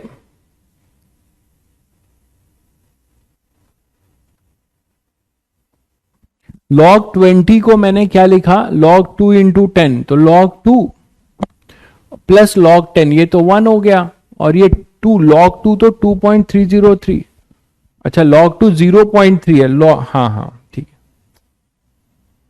सही है सही है, मैं वो पूरा मैं सोच रहा हूं, नहीं सही है, 0.3 होगा ना, तो ये होगा 0.3 प्लस 1, तो नियर अबाउट 1.3, मतलब ये 13 आ जाएगा, तो बीटा 1 माइनस बीटा जो आएगा वो 13 आ जाएगा। तो how many decibel sound level will increase, तो 13 डेसिबल से ये इंक्रीज करेगा, 13 डेसिबल से बच्चों ये इंक्रीज कर जाएगा, your sound level is increase bye 13 decibel, ठीक है। तो इस तरीके के क्वेश्चंस आपको मिल सकते हैं, इसमें इस तरीके के क्वेश्चंस आपको मिल सकते हैं, ये क्लियर है बच्चों, ये सभी को क्लियर है, ये सभी को क्लियर है क्या, चलिए तो नेक्स्ट टॉपिक की तरफ बढ़ते हैं, और नेक्स्ट अपना जो टॉपिक पढ़ने से पहले आपको सुपरपोजिशन प्रिंसिपल पढ़ना है। तो सुपरपोजिशन प्रिंसिपल बेसिकली क्या है? सुपरपोजिशन प्रिंसिपल क्या है बच्चों, कि मान लीजिए हमारे पास कोई एक वेव है, y1 is equal to f of t minus x by v और f1, और y2 इज इक्वल टू कोई दूसरी वेव पल्स है f2 t minus x by v. कोई भी फंक्शन हो सकता है, जरूरी नहीं है वो साइनोसॉइडल हो, ठीक है। तो आपका y1 और y2 है f1 t minus x by v, f2 है t minus x by v, f2 है t minus x by v. तो अगर ये दोनों कहीं पे if these two wave pulse interfere at a point, तो रिजल्टिंग डिस्प्लेसमेंट क्या होगा? मतलब एक वेव पल्स आ रही है और दूसरी वेव पल्स आ रही है। मान लो आपके पास जैसे साइनोसॉइडल ले रहे हो, एक वेव पल्स इधर से आ रही है, एक वेव पल्स मान लो इधर से आ रही है, एक इधर आ रही है, एक इधर, और ये पी पॉइंट पे मान लो मिल रही है, ठीक है, ये पी पॉइंट पे मान लो मिल रही है। तो इसका रिजल्टेंट डिस्प्लेसमेंट क्या होगा? ठीक है, तो आप बोल सकते हो कि, समझ गए? देन अकॉर्डिंग टू सुपरपोजिशन,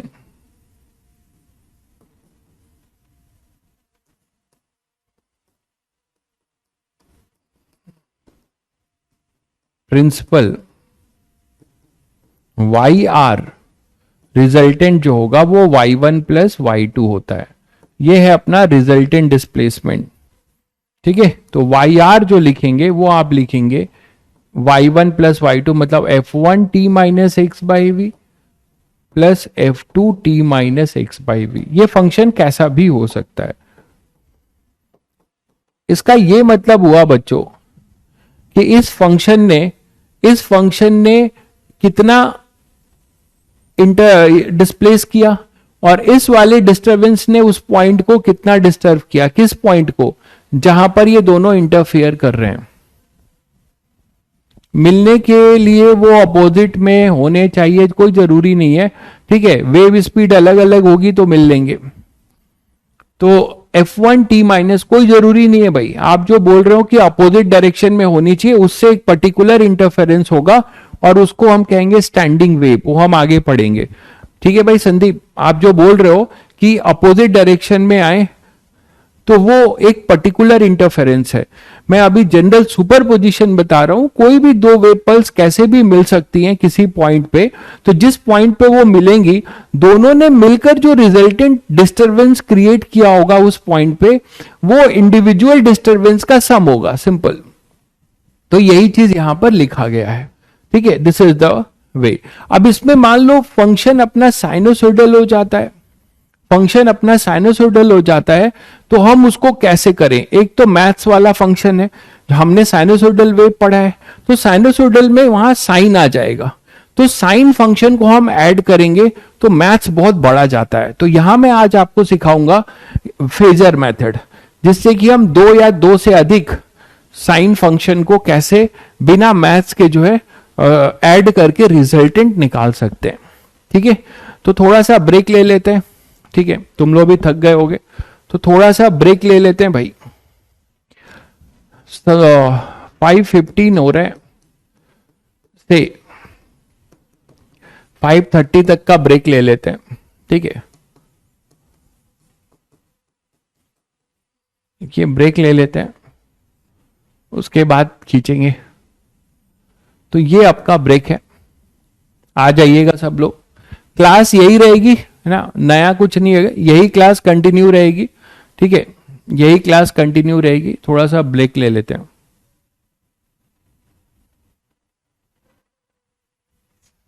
ठीक है, थोड़ा सा ब्रेक ले लेते हैं। अर्लियर स्लाइड ये है,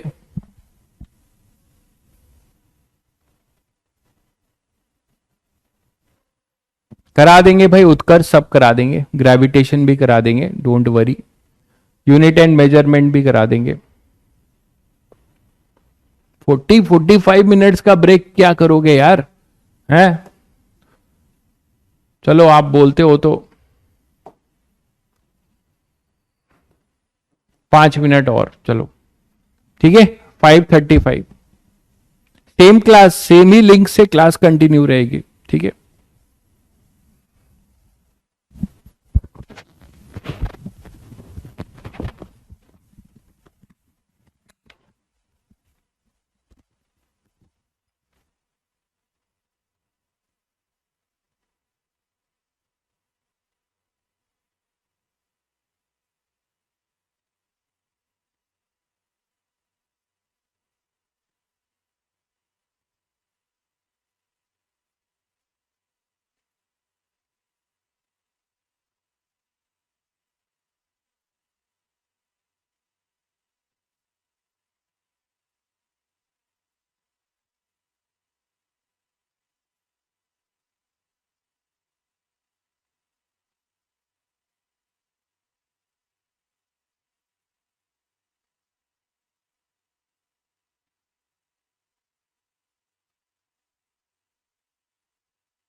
हेलो, ब्रेक टाइम ओवर। आ गए सभी बच्चे? सभी बच्चे आ गए भाई, स्टार्ट किया जाए। तो बहुत इंपॉर्टेंट कॉन्सेप्ट आप पढ़ने जा रहे हैं। हमने ये पढ़ा कि सुपरपोजिशन प्रिंसिपल, जो भी अपना सुपरपोजिशन प्रिंसिपल था, है ना, दो वेव कैसी भी वेव हो सकती हैं, सेम डायरेक्शन में, अपोजिट डायरेक्शन में, कैसे भी हो सकती हैं। तो अगर ये दोनों वेव बच्चों कहीं इंटरफियर करती हैं, तो जिस पॉइंट पे इंटरफियर करेंगे वो रिजल्टेंट डिस्टरबेंस क्या पैदा करेंगी, तो वो होगा इंडिविजुअल डिस्टरबेंस का सम, इंडिविजुअल डिस्टरबेंस का सम। ठीक है, चलिए। तो सुपरपोजिशन प्रिंसिपल, जैसे हमें जो पढ़ना है वो क्या पढ़ना है, साइनोसोडल, हमें पढ़ना है साइनोसोडल। तो उसके लिए हम क्या करेंगे, फेजर मेथड सीखेंगे पहले।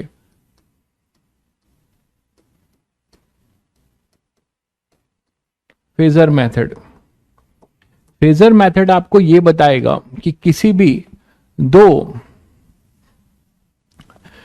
दो वेव का सुपरपोजिशन हम कैसे निकालें। तो एक मान लो वेव है y1 is equal to a1 sine omega t minus k x, और अगर दूसरा लेते हो y2 is equal to a2, amplitude अलग है, sign omega t minus k x plus five. मान लो दो वेव है, ठीक है। अब ये दोनों वेव, ठीक है, किसी कंडीशन पे दोनों वेव एक दूसरे को एंड कर सकती हैं, अभी मैं बताऊंगा। तो y1 हो जाएगा a1 sine omega t minus k x, y2 हो जाएगा a2 sign omega t minus k x plus five. तो बच्चों अब ये जो फाइव है, सभी बच्चे एसएचएम में समझ चुके हो कि फाइव जो है इन दोनों के बीच में, फाइव जो है क्या है, फेज डिफरेंस है। इसका फाइव वन जीरो है, इसका फाइव टू फाइव है। तो डेल्टा फाइव एक तरीके से क्या है, five minus zero, that is five. तो डेल्टा फाइव है ना, that is called phase difference between the two wave is our five. अब इसको फेजर मेथड ये कहता है, फेजर मेथड ये कहता है कि आप जो है imagine two vectors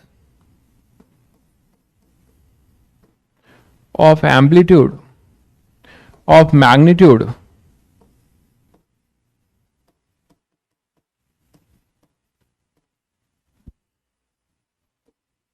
equal to their amplitude, equal to their amplitude. ठीक है, आप जो है फेजर मेथड ये बोलता है कि आप जो इन दोनों का जो एम्पलीट्यूड है, कौन सा, a1 और a2, इतने मैग्नीट्यूड के दो वेक्टर मान लीजिए, और इन दोनों वेक्टर को आप बनाइए।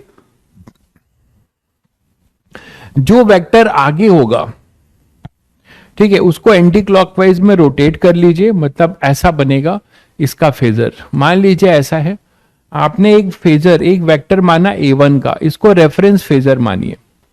जिसका फाइव जीरो है उसको रेफरेंस फेजर मानिए। ठीक है, एक को रेफरेंस फेजर मानिए जिसका फाइव जीरो है। ठीक है, मतलब take reference phasor, reference vector. यार इस सब इसकी भी जरूरत नहीं है। आप बताओ इसका फाइव क्या है, इसका फाइव जीरो है, तो मैंने एक्स एक्सिस के अबाउट जीरो किया। आप ऐसे याद रखो, ज्यादा बेटर है, रेफरेंस की जरूरत नहीं है। आपने दो वेक्टर है, a1 a2 के दो वेक्टर है, तो a1 वाले को मैंने एक्स एक्सिस के अलोंग कर दिया। क्यों, क्योंकि उसका फाइव जीरो था। a1 वाले को एक्स एक्सिस के अलोंग कर दिया क्योंकि उसका फाइव जीरो था, उसका फाइव जीरो था। ठीक है, अब a2 पे आ जाओ, तो a2 पे अपने पास है प्लस फाइव। ध्यान दीजिएगा, अगर a2 प्लस फाइव है मतलब a2 जो है a1 से लीडिंग है। इफ प्लस फाइव का मतलब लीडिंग है ना, प्लस फाइव अगर है मतलब लीडिंग है, मतलब उससे अहेड है। और अगर -5 है तो लैगिंग है, मतलब उसके पीछे चल रहा है। ठीक है, तो इसे क्लॉकवाइज रोटेट करके बनेगा और ये फिर एंटी क्लॉकवाइज रोटेट करके बनेगा। ठीक है, तो यहां पर A1 से जो हमारा A2 बनेगा वो +5 है, मतलब एक वेक्टर A2 होगा जो इसके साथ देखो दोनों के बीच में जो फेज डिफरेंस है वो +5 है, दोनों के बीच का जो फेज डिफरेंस है वो +5 है। या फिर आप एक्स एक्सिस, ये A1 जो है एक्स एक्सिस के लॉन्ग है, तो +5 मतलब आप एंटी क्लॉकवाइज में रोटेट करेंगे तो आपको A2 मिलेगा। जो A2 मिलेगा वो मिलेगा, इसको फाई आप एंटी क्लॉकवाइज रोटेट करेंगे क्योंकि +5 है। अगर यही -5 होता, यही अगर -5 होता तो आप इसको क्लॉकवाइज रोटेट करते। ठीक है, अब इन दोनों का रिजल्टेंट तो आपके लिए बहुत इजी बात है, parallelogram law of vector addition याद करो, parallelogram law of vector addition याद करो। तो parallelogram law of vector addition जब करेंगे तो आपको यहां से रिजल्टेंट AR मिलेगा, जहां पे ये इंटरफियर कर रहे होंगे उस पॉइंट का रिजल्टेंट डिस्प्लेसमेंट AR मिल जाएगा। तो उसका जो रिजल्टेंट डिस्प्लेसमेंट AR होगा, सबको पता है वो क्या होगा, वो होगा √A1 square plus A2 square plus twice A1 A2 cos phi. ठीक है, ये हो जाएगा A1 square plus A2 square plus twice A1 A2 cos phi. इतना सभी को क्लियर है बच्चों? तो this is the way how we can add more than 2 और मोर देन 2 साइनोसॉइडल फंक्शन। कोई भी साइन फंक्शन अगर आप ऐसे करते तो क्या करते, आप मैथ्स लगाते, तो मैथ्स में क्या करते, कितना टफ होता, सुपरपोजिशन से दोनों को ऐड करते और फॉर्मूला लगाते लगाते पागल हो जाते।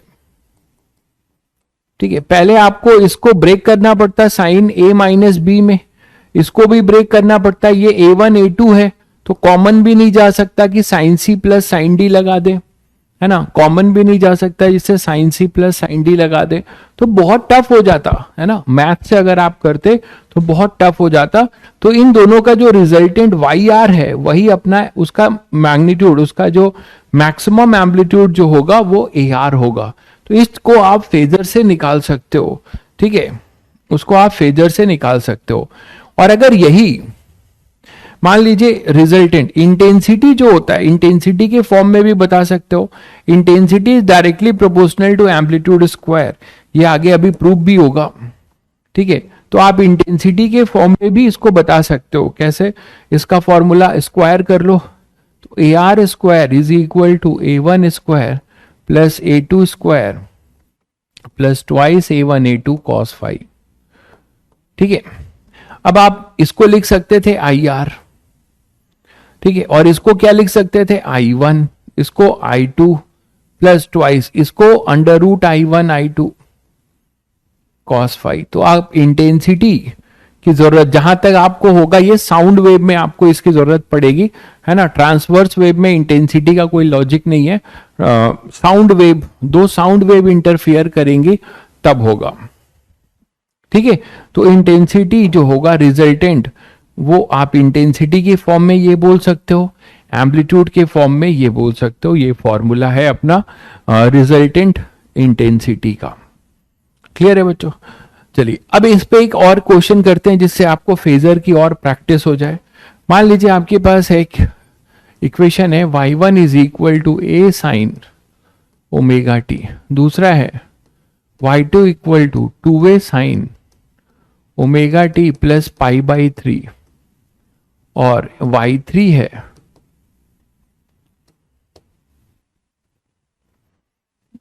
A साइन, या A साइन ही कर लेते हैं, A sine omega T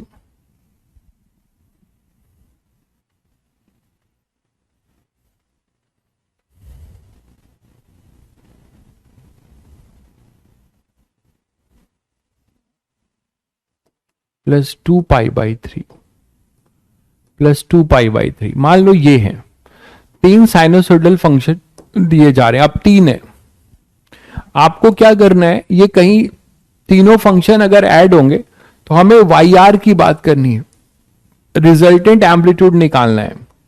Y are जो होगा वो होगा y one plus y two plus y three, y one plus y two plus y three, यही होगा। इनको सम करने के तो इसका जो अपना एक वेव फंक्शन आएगा I1 और I2 पर ही अंडर रूट क्यों आया है, क्या बोल रहे हैं? अरे भाई I1 इसको देखिए ना, I1 proportional to A1 square होगा, I2 proportional to A2 square होगा, तो अंडर रूट करोगे तो A1 स्क्वायर की जगह I1 कर दिया, A2 के स्क्वायर की जगह I2, यहां केवल A1 A2 है तो A1 A2 को मैंने I1 I2 के टर्म्स में लिखा, अंडर रूट I1 I2, इसमें क्या दिक्कत है? सिंपल बात है भाई, ये तो क्लियर है सभी को। चलिए, तो इसको हमें करना है, तो मैथ से करेंगे तो कितना भयंकर होगा, मैथ से अगर आप इसको करेंगे तो बहुत भयंकर जाएगा। आप फेजर बनाना शुरू करिए। तो जब आप फेजर बना रहे होगे तो बताओ इसका रिजल्टेंट हमें लिखना है, ठीक है? तो फेजर बना सकते हो। पहला रेफरेंस किसको मानोगे? जिसका फाई 0 है, तो इसको हम रेफरेंस फेजर मान लेंगे। तो एक फेजर बनाएंगे, एक वेक्टर बनाएंगे ए का, जो एक्स एक्सिस के लॉन्ग होगा। दूसरा वेक्टर है पाई बाई 3, ठीक है? दूसरा वेक्टर है पाई बाई 3 और प्लस में है, तो प्लस पाई बाई 3 मतलब बच्चों इसको आप पाई बाई 3 से घुमाओगे और इसका एम्पलीट्यूड अब ए नहीं है, ये 2a है, तो एक 2a का फेजर बनेगा और ये होगा अपना पाई बाई 3। क्लियर है? जो थर्ड है वो भी प्लस में है, माइनस में होगा तो क्लॉकवाइज, माइनस में होगा तो रेफरेंस से क्लॉकवाइज, प्लस में होगा तो एंटी क्लॉकवाइज रोटेशन होगा। तो 2 पाई बाई 3 बोला है। तो 2 पाई बाई 3 सबको पता है क्या होता है? 2 पाई बाई 3 वो हो जाएगा अपने पास कितना, pi plus pi by 2, pi plus pi by sorry pi 2 pi minus pi by 2, ये भी बोल सकते हो। पाई प्लस पाई बाई 3 था ना, तो पाई माइनस पाई बाई 3, इसको आप ये लिख सकते हो pi minus pi by 3, pi minus pi by 3 120 degree. और इसको रोटेट करोगे बच्चों तो कुछ ऐसा मिलेगा, तो ये आ जाएगा अपने पास ए, ये भी ए ही है, और ये पूरा है अपना 2 पाई बाई 3। तो अब आपके पास कंपोनेंट्स लेना सभी को आता है, कंपोनेंट से वेक्टर का रिजल्टेंट निकालना, वही चीज है। F1 F2 F3 आपने फोर्स कॉन्सेप्ट में भी पढ़ रखा था कि F1 F2 F3 बहुत सारे फोर्सेस हैं, उनका रिजल्टेंट निकालो कंपोनेंट लेकर। तो अब आप यहां पे भी निकाल सकते हो। 2 थे, अगर 2 होंगे तो सीधे पैरेललोग्राम लगा दो, 2 से ज्यादा होंगे तो कंपोनेंट लेना शुरू करो। तो कंपोनेंट लोगे तो क्या आएगा, जब कंपोनेंट लोगे यहां पे तो क्या आएगा, इधर ए, अब इसका एक क्या हो जाएगा 2a cos 45, 2a sin 45, तो ये हो जाएगा 2a cos 60, और ये a इधर हो जाएगा 2a sin 60। बोलो भाई, इसका जब करोगे तो ये 2 पाई बाई 3 है, तो यहां पे फिर से क्या होगा, ये पाई बाई 3। तो आप इसके लिए क्या बोल सकते हो, इसके लिए फिर करोगे तो यहां पे एक आएगा और एक यहां पर आएगा। तो यहां पर बच्चों इसका क्या हो जाएगा, मैं पाई बाई 3 के टर्म्स में कर रहा हूं, पाई बाई 3 के टर्म्स में, तो इधर हो जाएगा a cos पाई बाई 3 मतलब 60 डिग्री, और इधर हो जाएगा a sin 60 डिग्री। ऐसे कंपोनेंट्स बनेंगे, ठीक है? तो रिजल्टेंट क्या हो जाएगा, एक्स डायरेक्शन में रिजल्टेंट क्या जा रहा है बताइए, इधर से a cos 60 a cos 60 हट गया, 2a cos 60 और a cos 60, तो हमारे पास बचेगा क्या, एक a cos 60 हट गया, तो a plus a cos 60, a plus a cos 60 मतलब a प्लस a बाई 2, तो यहां आएगा 3a बाई 2। करके देख लीजिए, एक a cos 60 और एक a cos 60 कैंसिल हो जाएगा, एक a और प्लस एक a cos 60 बच जाएगा, तो a plus a by 2 3a by 2 x में होगा। y में क्या होगा बच्चों, y में sin 60 √3 बाई 2 होता है, तो √3a यहां पे आ जाएगा √3a, 2a sin 60 plus a sin 60, ये हो जाएगा 3 ए साइन 60 मतलब √3/2, तो 3√3a/2 और ये 3a/2। अब इनका आप रिजल्टेंट ले लीजिए, इनका आप रिजल्टेंट ले लीजिए, तो आपको AR मिल जाएगा, AR मिल जाएगा। तो AR आप क्या लिखेंगे, AR जो होगा वो लिखा जाएगा √3a/2 स्क्वायर, 3√3 है ना, तो 3√3a/2 square plus 3a/2 square under root. तो AR क्या आएगा बच्चों, वो आएगा 27a²/4 प्लस 9a²/4, तो ये हो जाएगा अंडर रूट 27 और 3 30,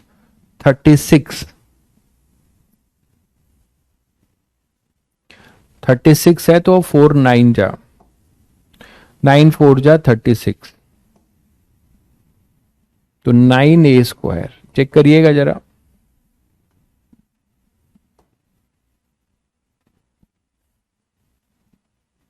मतलब 3a, AR जो आ रहा है वो 3a आ रहा है ना, बिल्कुल AR आ जाएगा 3a। ठीक है बच्चों, AR आ जाएगा 3a।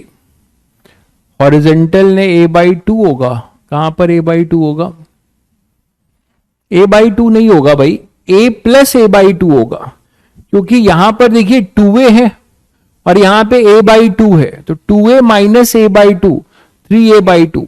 आप ध्यान से देख लीजिए, सही है, बिल्कुल सब कुछ सही है।